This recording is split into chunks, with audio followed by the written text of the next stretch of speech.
हो जाए तो दाऊ ने धर दो धोती पे गोड़ो सो माए से भाभी आई के लेकिन गोड़ों में लगे आ गई। अब बताओ जी लंबी उम्र को पुआ सिंगार के इन गोड़ों में लगे आ गई अब आज धुंधा जाए सो दाऊ के लगे हमारी ले जाओ हैं ये भगवान तुम्हारे पाँव परे उनको तो पाँव कांटो ने लगे वो कहती इन गोड़ों में लगे आ गई।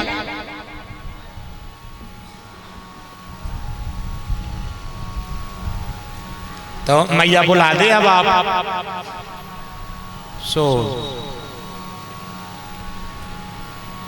दशरथ जी को बुलाओ। दशरथ जी माने ससुर ससुर आके बैठ गए। खिचड़ी को एक तो कामा है जो और कछु को नहीं धरी जाए। ससुर बैठ गए पटली धरी गई लोटा भर के धरो गो और दादा बैठ गए ले आओ धर दे बटाठी। सो बहू ने रसोई घर से टाठी लगाई और आके आराम से अच्छी ढकी मुंदी आई और पटली पर टाठी धरी और जाके कबार से चिपक गई कि अब दादा खिचड़ी खाएं। दादा 20 मिनट बैठी रहे टाठी को दाम देखे ही नहीं। समझ गए आप सब। और अच्छा भाव आ जाए तो अपने जीवन में राखी 20 मिनट टाठी को दाम देखे ही नहीं। सो दो बेर बाई ने कही के माछी गिर जाए है वो मैं बाई ने नहीं बोले बाई तो ऐसे ही बोल आओ ये तो को हो दद्दा भी तो जे अपन जब संगे बाजार बाजार जाओ मैं सुन लगा है कि घरवारे की भारी कदर हो जो घर राम में भजो क्या कर रहा है वो संगसो फिर रहो। सो बाई के लगी वो मैं माछी गिर जाए है खा ले नुआने और सोई खावे बैठे हैं। हाँ सो दादा कहने लगे कि हमें भूख नहीं लगी। 20 मिनट बाद तो दादा ने टाठी देखी और दादा कहने लगे हमें भूख नहीं लगी। हमें भूख नहीं लगी और जब कह दे बहू से सुटाठी उठा ले वे हमें खिचड़ी खाने नहीं है।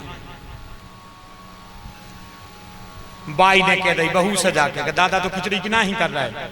सुबह रोन लगी कि कह दे बाई चाहिए कोरा खा ले मनो छोड़े ने खा ले बाई काय नहीं खा रहा है दादा से पूछो तो। सो दादा कह लगे हमारा बेटा मन ही नहीं बाई को खवा दे वो तुम्हारा खा ले हम निंडू में देखें। बाई कह दे पहली बार हमने रोटी परसी है और आज अगर उनने न खाई तो हम काय को परेशान भाई तेरे भी तो बहू रोन लगी। सो बाई कहने लगी अब खा ले वह रो रही है। सो दादा कहने लगे रोन दे हमें नहीं खाने अब खा ले क्या होगा एक कोरा तो खा ले। तो दादा कहने लगे हम जब खे हैं जब हम उसे जो कछु मांगे का वो हमें दे है।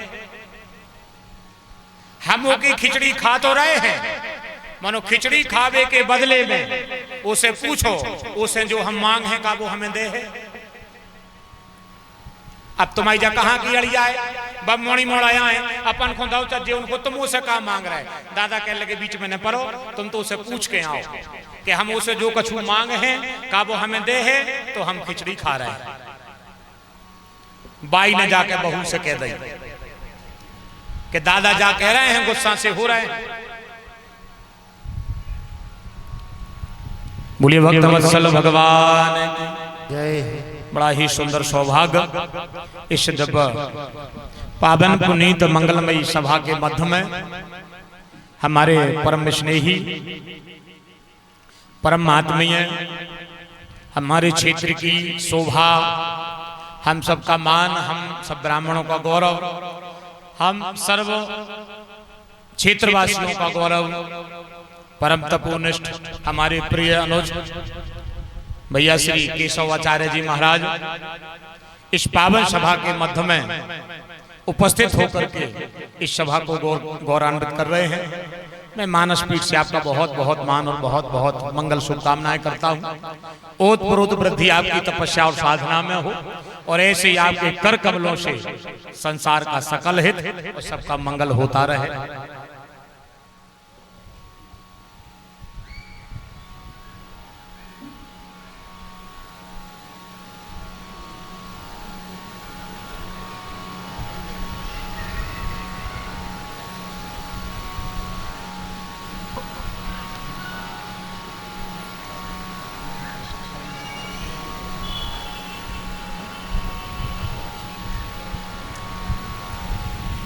एक एक एक एक, एक श्रीफल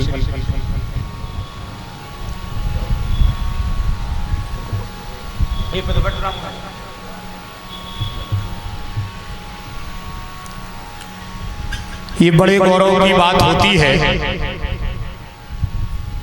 एक व्यक्ति का सत्कर्म होता है और सकल जन हित होता है। उसमें से जीती जागती ये मिसाल है हमारे बुंदेलखंड के लिए कि हमारे बिजौरा की पावन भूमि में सम्माननीय परम आत्मीय परम तपोनिष्ठ परम पूज्य पंडित श्री रामू भारद्वाज जी, जिन्होंने अपनी तपस्या से और अपनी श्रद्धा और साधना से बुंदेलखंड का और हम सबका गौरव और हम सबका मान बढ़ाया है। एक बार जोरदार तालियों से सम्मान हमारे बिजौरा की पावन भूमि में जन्मे हमारे परम स्नेही मेरे परमात्मीय सम्मान्य श्री हमारे प्रिय अनुज भैया श्री रामू शास्त्री जी महाराज, मैं हृदय से बहुत बहुत मंगल शुभकामनाएं और हृदय से बहुत बहुत साधुवाद और हृदय से धन्यवाद करता हूं। ओतप्रोत वृद्धि आपकी तपस्या और साधना में हो और ऐसे ही हम सबका गौरव आपकी तपस्या से बढ़ता रहे और हम सबको गर्व है कि आप जैसा परम तपोनिष्ठ श्री हनुमान जी महाराज के पावन चरणों का आश्रय जो आपने लेकर के इस संसार के हित करने का मंगलमय संकल्प आपने अपने कर कमलों में लिया है। रघुनाथ जी इसमें आपको ओतप्रोत वृद्धि प्राप्त कराएं। ऐसे ही आपके द्वारा हम सबका हमारे क्षेत्र का नाम ऐसे ही ओतप्रोत वृद्धि करे और ऐसे ही आप सबकी मंगल शुभकामनाएं आपके साथ हैं, क्योंकि आप हमारे क्षेत्र की शोभा हो। मैं एक बार पुनः आपका बहुत बहुत मान और बहुत बहुत सम्मान करता हूं। सम्मान्य श्री रामू शास्त्री जी महाराज का कल हम गए थे बिजौरा, हमने आपसे प्राह में पता है कि व्यस्तता तो इतनी है, हम अपनी आंखों से देख के आए थे कि 1-2 मिनट भी हमारे हिसाब से इतो भी समय शायद निकल जाए तो बड़ी बात है, पर फिर भी हमने प्रार्थना करी थी। हमने कि रामू भैया हम आ तो रहे हैं, पर हम आपसे प्रार्थना जा कर रहे हैं कि चाहे भैया 2 मिनट को समय नकारियो, मैंने 2 मिनट के लाने आप जयश्रीनगर जरूर पधारियो। आपने उस आग्रह को स्वीकार किया। हम आपके स्नेह को प्रेम को अपने हृदय में रखते हुए और मंगल शुभकामनाएं और हृदय से बहुत बहुत साधुवाद करते हैं आपकी तपस्या और आपकी साधना के लिए। और भी हमारे ब्राह्मण देवता सभा के मध्य में विराजे हैं, मैं उनका भी बहुत बहुत सम्मान बहुत बहुत मान करता हूँ और बहुत बहुत साधुवाद करता हूँ। बोलिए भक्तवत्सल भगवान की जय।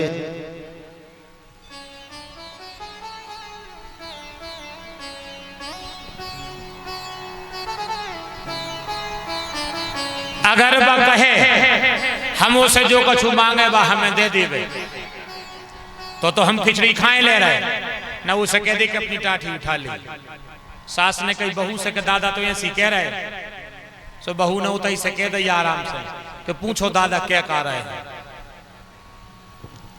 दादा ने कही ऐसी नहीं, तुम पहले हमें वचन दो। तो बहू ने कही कि ठीक है दादा, एक और खिचड़ी खा ले तुम मुंह में से, हमने आपको वचन दो, मांगो तो मैं का चाहना। तो दादा कहने लगे बेटा, जो आंगन और जो बगीचा हमने एक टेम भुंजो वाटो, एक गुड़ के डिगला में एक गड़ई पानी पी के दिन दिन भर बखर बेल के संगे निग के हमने बेटा पेट में नहीं खाओ, और हमने जो तुम आंगन बनाओ, हमारी जितनी ताकत थी हमने उनमें कसर नहीं रखी। हमने बेटा त्योहार नहीं देखो, हमने सुख और दुख नहीं देखो, हमने अपनो खून पसीना ये घर में लगाओ। हम हमारी आंखों के सामने बेटा एक टूटत नहीं देखो चल, और जो कोऊ के बस को नहीं है, कोऊ के बस को नहीं है बेटा, कहूं जो तुम कर दे तो हम तुम्हारी खिचड़ी खाए ले रहे। और बेटा फिर ऐसी खिचड़ी खाएं तो बेटा काय को तोरे एहसान में दबे। बहू ने उतई से कही कि पिताजी खा ले तो खिचड़ी, अगर हम अपने माँ बाप की योग्य बिटिया हुई हैं तो हम तुम्हारे सपनों पे खरी उतर हैं। हमने आपको वचन दो, चिंता न करो, खाओ तुम खिचड़ी। डुकरा खिचड़ी खाओ चालू कर दो। जैसे ही ससुर ने खिचड़ी खाई, समझ जज्जो,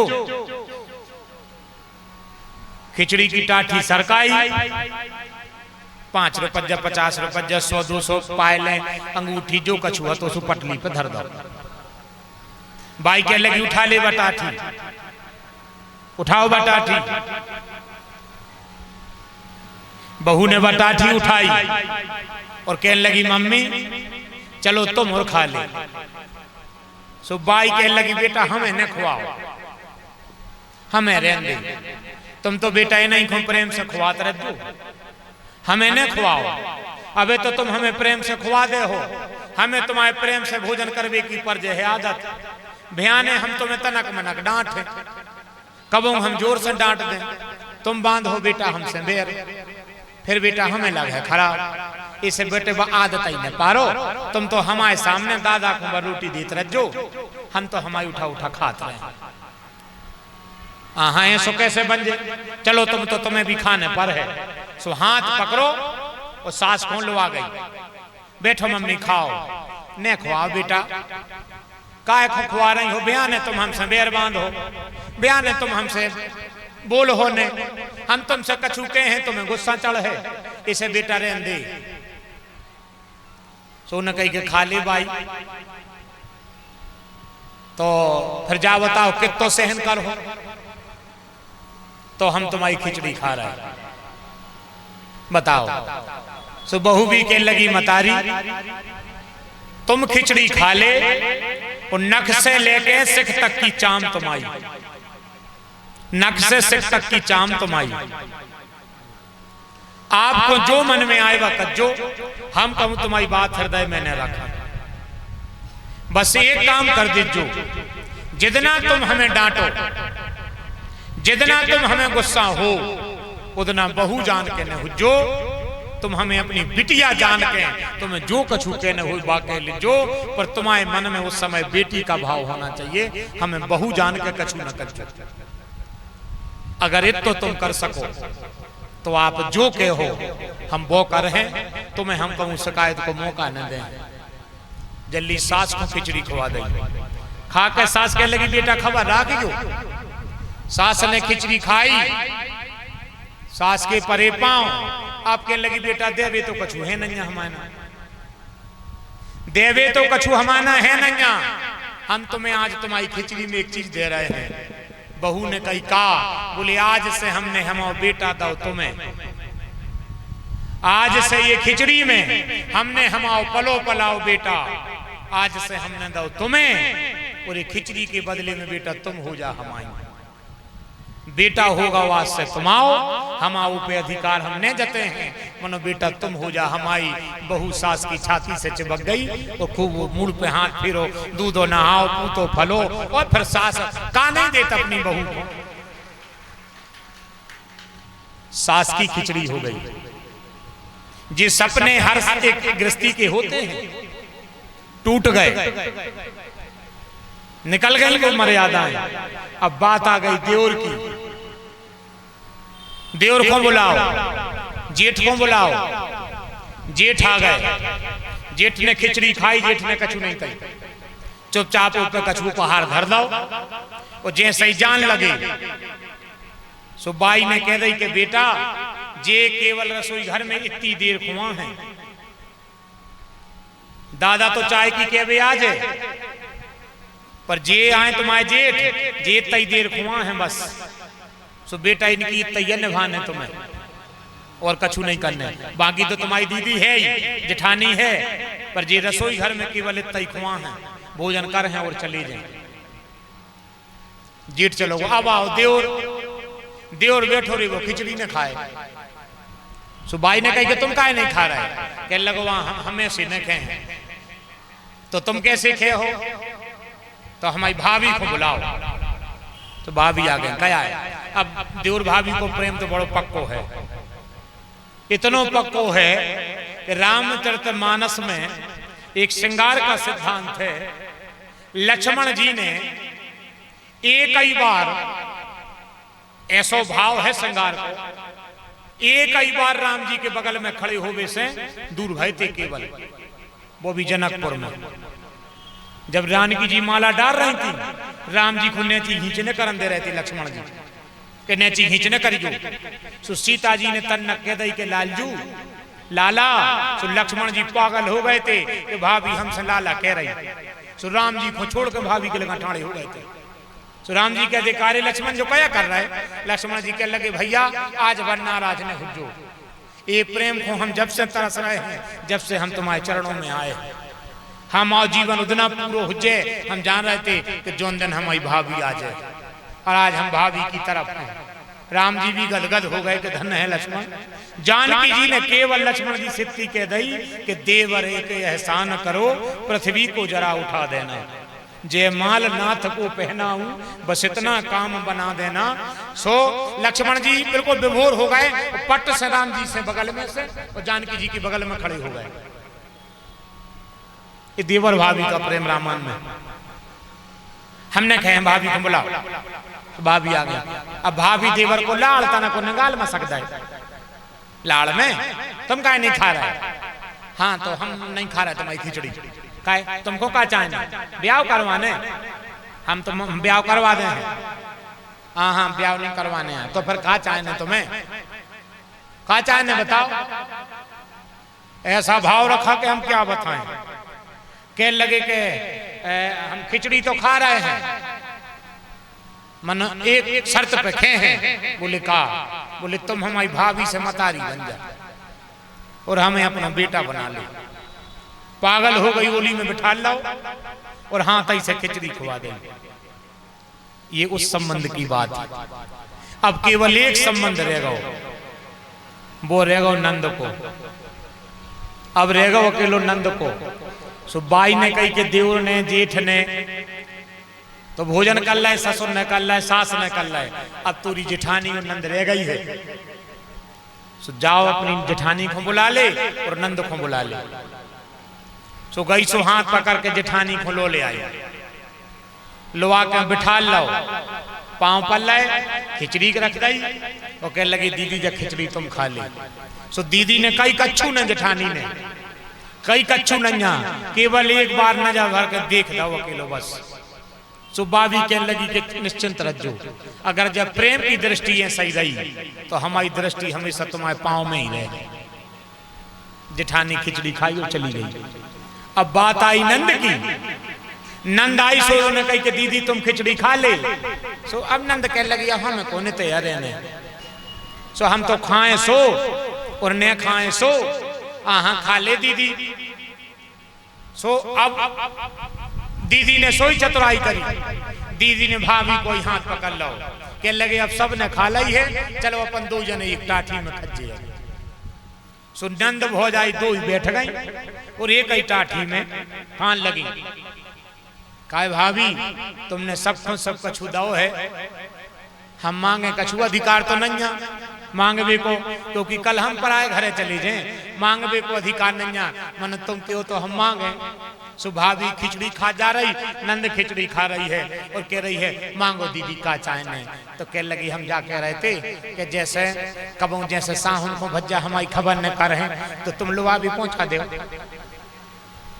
भाव देखो आप सब, अगर साहुन को भज्जा को खबर न रहे तो तुम कह दो कि दीदी खलो ले आओ। कैसे तो पूरा मोहल्ला में पूछे आदमी कि कारी भज्जा नहीं आए, तो हम तो जा तक न कह पे के भज्जा भूल गए। सो तुम भाभी सो करियो, हम चाहे रुख है ने सवेरे यहाँ हैं, हम शाम को जाके ता चले जाए। मन तुम भैया पहुंचा दीजो, तुम भी काम धाम में भूल गए तो।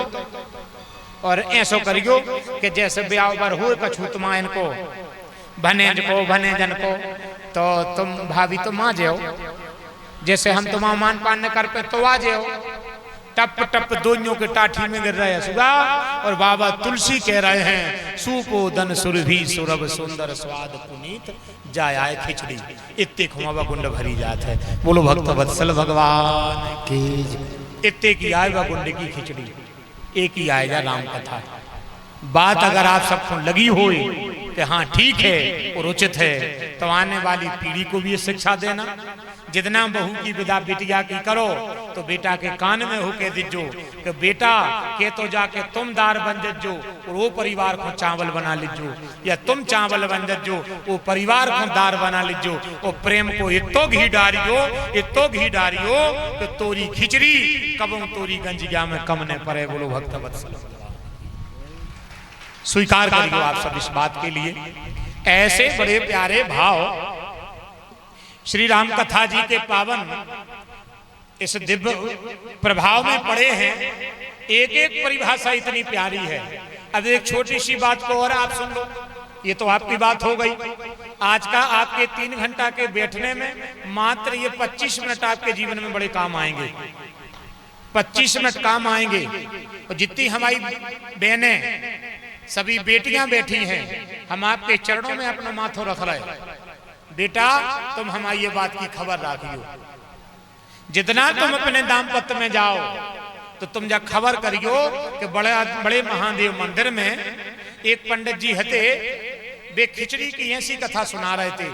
और बेटा ज्यादा नहीं, तुम तो एक बार अपनी ससुराल में जब लीला कर दीजो, उतने में भी तुम्हारा कल्याण हो जाएगा, तुम्हारा संसार हरा भरा रहेगा।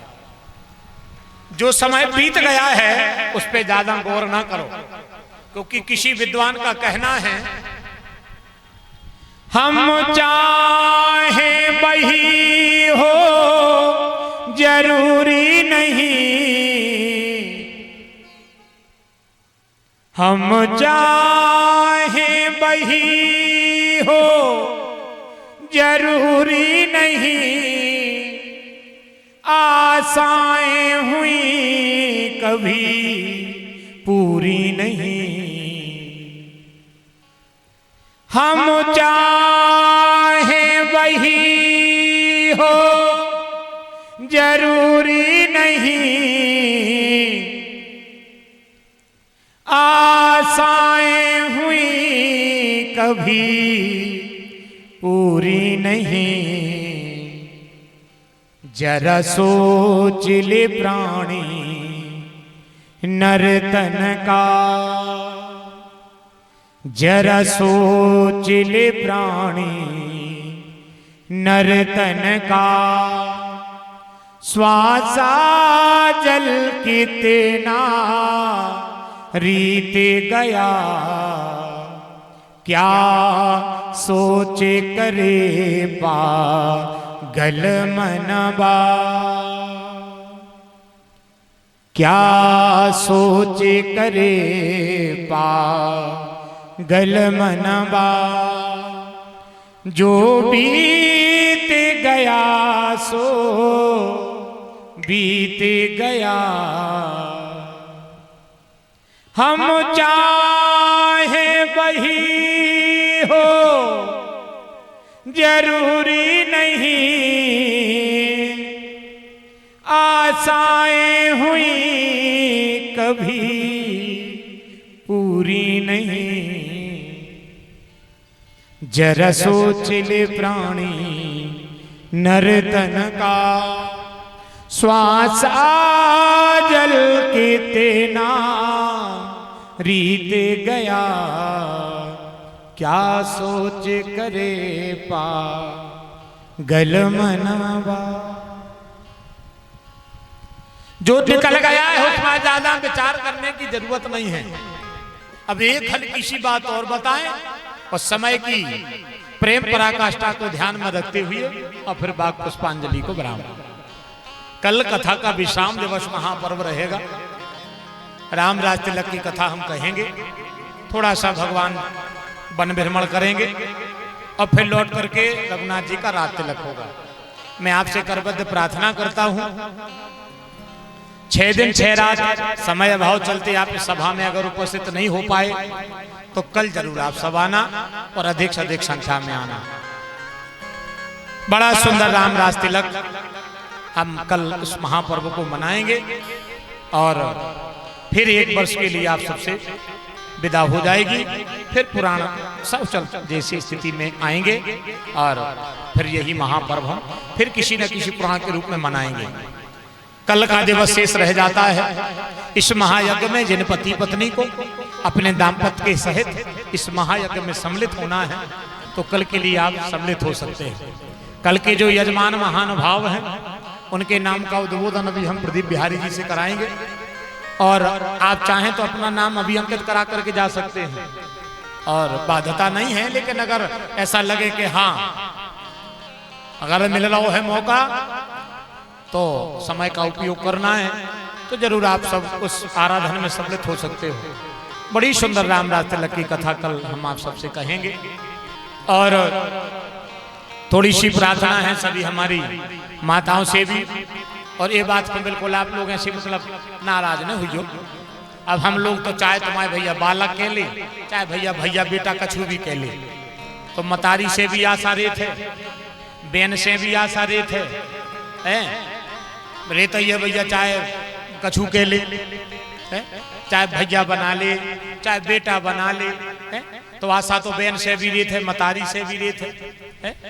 सो वो हिसाब से थोड़ो थोड़ो आप सबके सहयोग की भी जरूरत है, ताकि और कुछ नहीं केवल संबल ना टूट पाए, आपके प्रेम की आहुति यहाँ आ जाए, ताकि अगली वर्ष जो मन में कार्यक्रम का भाव है वो भव्यता दिव्यता करने में मन सकोच ना खा पाए। बस इसलिए केवल आपके आशीर्वाद की जरूरत है। तो कोई बाध्यता नहीं है कि आपको क्या देना है क्या नहीं देना है। आपके प्रेम में आपको अगर ये में फूल की पखरी भी रखना है तो वो भी कम नहीं रहेगी, वो भी बहुत है। बन सके तो थोड़ा थोड़ा सहयोग करना, बाध्यता बिल्कुल नहीं है। थोड़ा अन्नदान के रूप में करना चाहो तो कल का दिन शेष है वो भी कर देना, और द्रव्य के द्वारा करो सो कर दीजो। और हमारे सभी क्षेत्रवासी जन बैठे हैं, आप सबके सहयोग से ही, आप सबकी सहमति से ही और आप सबके स्नेह प्रेम से ही ये आयोजन आज लगभग द्वितीय वर्ष तो वर्षगांठ की हो गई और तीसरी वर्ष कथा की हो गई। आप सबका प्रेम स्नेह प्राप्त हो और थोड़ा थोड़ा सहयोग आप सब भी इस आयोजन में कर दें और ये संपन्न हो जाए। ज्यादा की जरूरत नहीं, हमने आपसे कल भी कहा था, बिल्कुल जरूरत नहीं है। वो तो केवल आप सबका प्रेम स्नेह बस यहाँ सम्मिलित हो जाए। अगली बार जो बीणा उठाया जा रहा है तो हमने सबसे सलाह मशवरा किया था, हमारे सभी यजमानों से भी, हमारे मंजली भैया श्री हरनाम सिंह जी से भी, प्रियंकर भैया पप्पू तिवारी जी से भी, मुन्ना भैया से भी और सभी वरिष्ठ लोगों से हमने ऐसी सलाह अपना एक प्रस्ताव रखा था कि मेरे मन में ऐसा भाव आ रहा है और कि अगली बार एक विशाल कांवड़ यात्रा मां नर्मदा के तट पावन पुनीत धाम बोराज से चल करके और बड़े महादेव मंदिर आकर के शिव जी को जल चढ़ाया जाए। सो एक ही पूरी भूमिका अभी अपन अगला जो मंदिर में जो भी आयोजन होगा हम उसमें आएंगे। इन्होंने को हम सबको बुला ले हैं और भी सब क्षेत्रीय वर्षजन सब लोग यहाँ बैठे हैं, हम सबको बाकायदा गांव गांव बुला भी हैं और फिर सबको हम बिठा रहे हैं। तो ओ में भी मन हमाओ आप लोग बढ़ा दीजो, संबल बढ़ा दीजो और पैदल बोराज से चलना है तो जे को चलने हो सुबह नाम भी लिखवजो, भी नाम लिखने बारे को भी संदेश दौजे है। वहां से अपन पैदल चल करके आएंगे, 5 दिन का पड़ाव रहेगा, कांवड़ यात्रा आएगी। व्यवस्थाएं सब हम बड़े बड़े भैया जी बैठे सब लोग वरिष्ठ लोग जयशी नगर के भी और सब हमारे क्षेत्रवासी जन सबसे हम प्रार्थना कर करके सबको मन से जीत के और जैसे बन है हम में शामिल कर लें सबको। सो आपकी सेवा भाव में कोई कमी नहीं रहे, ना आपके वहां रुकने की, ना आपके वहां भोजन की, ना आपके वहां शयन करने की, ना आप दवाई की, आपकी हर प्रकार की वाहन की